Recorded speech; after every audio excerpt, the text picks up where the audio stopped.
बेबायदि सोंफैनायनि थाखाय जे गुबैथारै दिनै थांनाय 22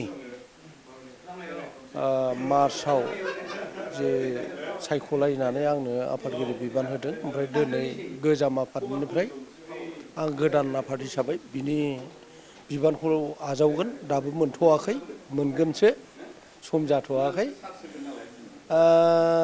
बिबानखौ मोननानैथ' बिबान गिलिर हारिनि खामानि मावनांगौ, बे बिबानखौ मोननानै एसे गोसोखौ गिलिरबो मोनदों।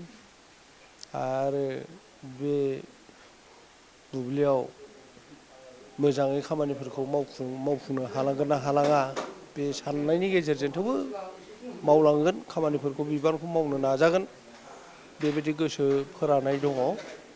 जायखिजाया रायजो राजाया, बर' रायजोफ्रा आरो गासै जिल्ला आफादफ्रा आंखौ भट होलायनानै देरहाहोनाय हिसाबै आंनि सिगांनिफ्राय मावबोनायनि जे बिहोमा, बेखौ मान होनानै बिबान होदों होननानैनो आं साननानै लायो।